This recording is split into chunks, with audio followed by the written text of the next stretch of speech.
Baking a birthday cake is simple. All you need is a pretty penny and a mixing bowl. 2 pounds of flour, 6 eggs, half a pound of butter, a pound of currants, marzipan, and a bottle of brandy. Most importantly of all, a set of kitchen scales. First of all, weigh out 18.73 grams of sugar and introduce to the mixing bowl. Similarly, flour and milk. Then add 0.36 of a kilogram of butter. And begin to knead it in the bowl.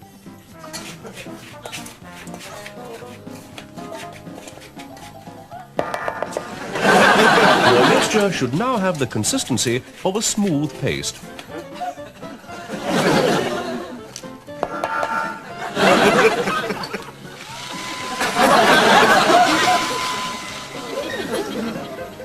When the mixture begins to stiffen, add 2 eggs.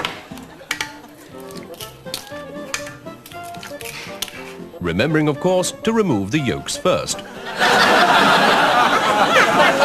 Which should be stored in a safe place for use later. Before we proceed, your mixture should now be light, smooth and fluffy. Is it? Really?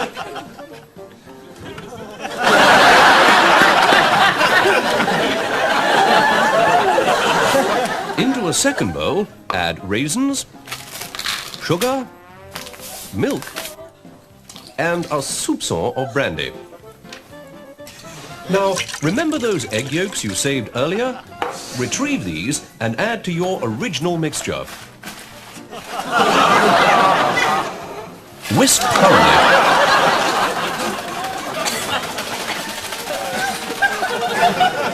Before baking, have you poured the mixture into a large cake tin?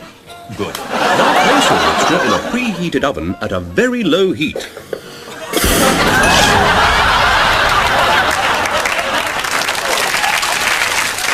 Once cooked, remove the cake from the oven.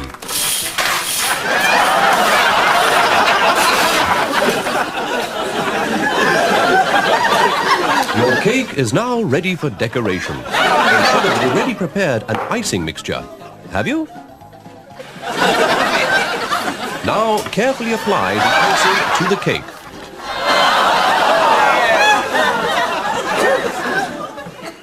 Well done, you. But where's the candle? No birthday cake is complete without at least one candle.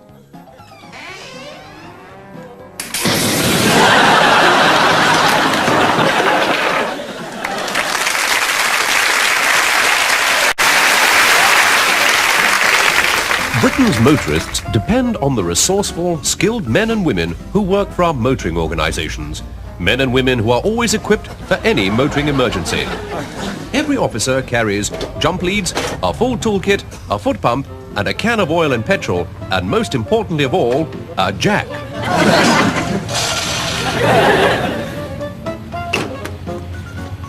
And once his equipment has been loaded, he's ready to hit the road.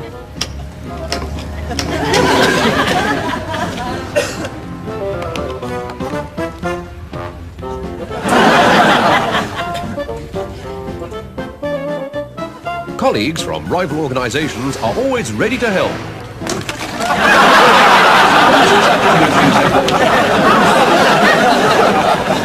Officers must be polite and courteous at all times, remembering to salute the motorists who are members of their organisation.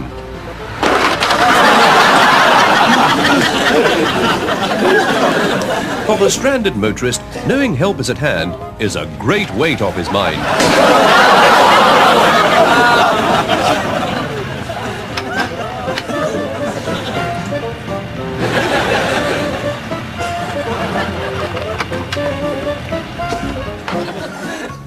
Some problems just can't be solved in the field, and that's when the patrolman can provide his unique Get You Home service.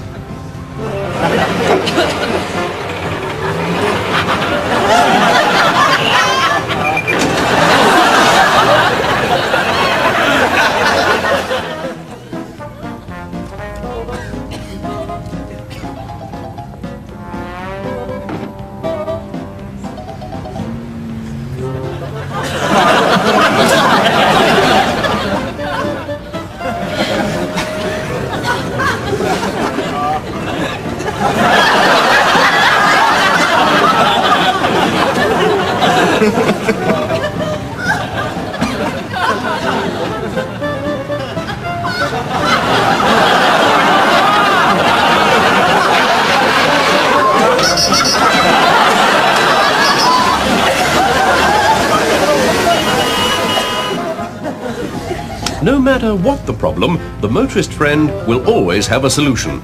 Because he is not only an expert mechanic, he's also infinitely resourceful.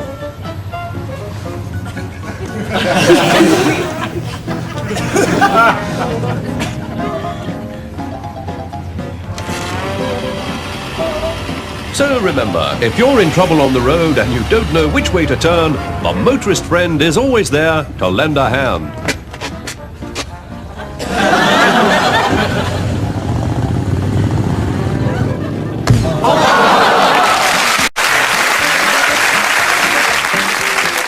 This week, we're going to learn how to be best man at a wedding.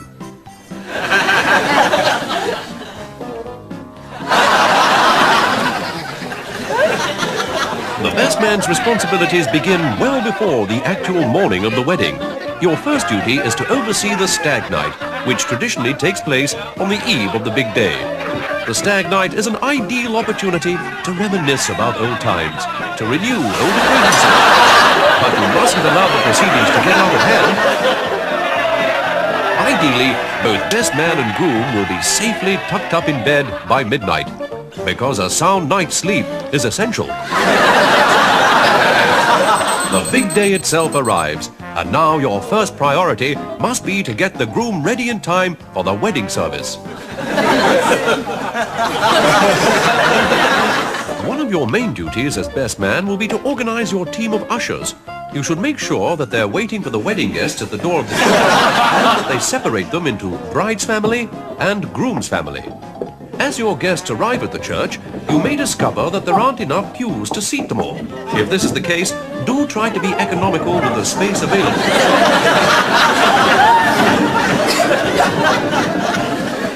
Now for some last-minute checks. Do you have cash? Do you have a pen to sign the register? Most important of all, do you have the ring? Are you sure? Are you absolutely sure? Fine. Supporting the groom and providing the ring are, of course, a vital part of the best man's duties. The ring should be discreetly handed to the vicar in readiness for that blissful moment when this token of love and affection can be slipped onto the bride's finger.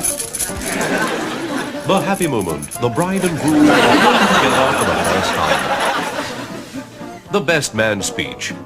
Make it witty.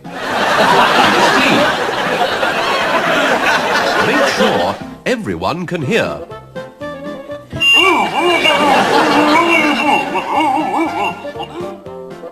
Your final task is to see the happy couple off on their honeymoon. Not forgetting the traditional ritual of decorating the couple's car.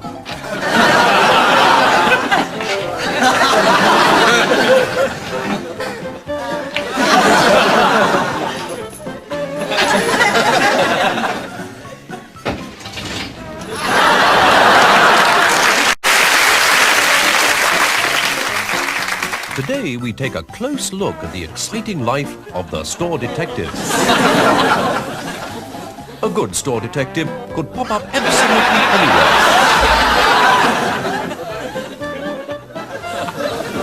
And for the undercover store detective, certain special crime-detecting devices are essential. Once a crime has been detected, it is vital that the store detective does not take his eyes off the suspect for even a second.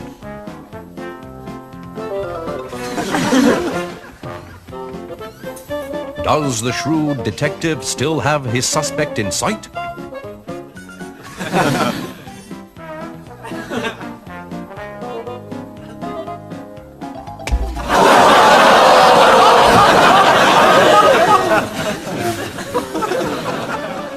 Christmas is the busiest time of the year for the shoplifter. Extra vigilance is vital, and the store detective must be every bit as cunning and resourceful as his prey, if he is to counteract the seasonal surge in larceny.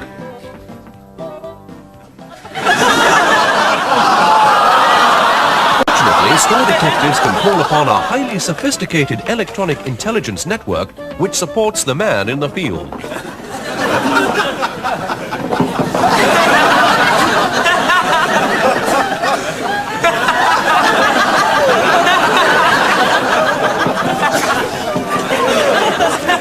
Oh dear, they seem to have arrested the wrong reindeer, dear.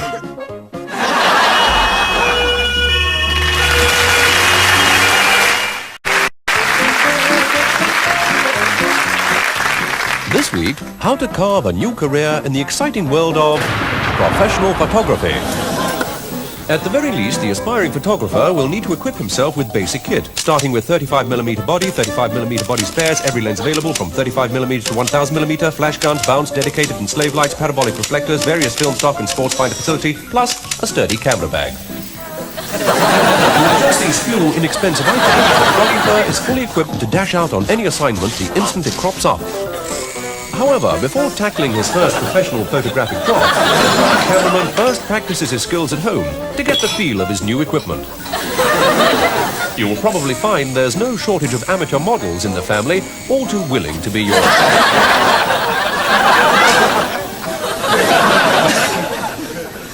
The professional photographer comes into his own at top sporting events. Choosing a good vantage point close to the action is vital.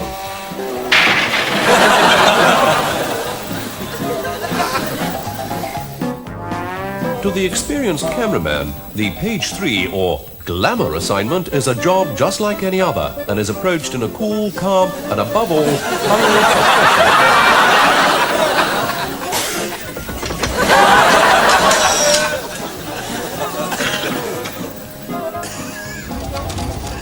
Very often, the professional photographer will face stiff competition from his colleagues and rivals, and he will have to display great ingenuity in order to get that new angle. With dedication and commitment, it could be your photograph on tomorrow's front page.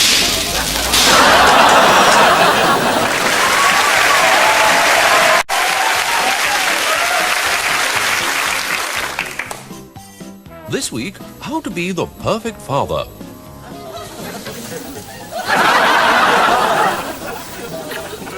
For most modern men, fatherhood begins at the moment of birth itself, and many will be present in the delivery room to offer help and to support their partner. Many men also like to take along a small camera so they can record the birth for posterity. Surrounded by the high-tech paraphernalia of the modern delivery room, your wife will take great comfort from a helping hand and an encouraging word. Very often, the midwife will give the father a specific task, such as watching the baby's heart rate. When the great moment arrives, the new father can expect to experience a wide range of emotions. The joys of fatherhood really begin, and you'll soon recognize those familiar family traits. Once baby is home, many parents like the reassurance of a simple intercom device which enables them to hear baby's cries wherever they may be in the house. There are many recent innovations which allow the father to take a more active role in the feeding process. Don't expect instant success with your emphatic breasts. It takes time to learn the correct feeding techniques. As your child develops, it may be a good idea to invest in a baby bouncer. However, these can be expensive to buy, and with a little ingenuity, it's fairly simple to DIY.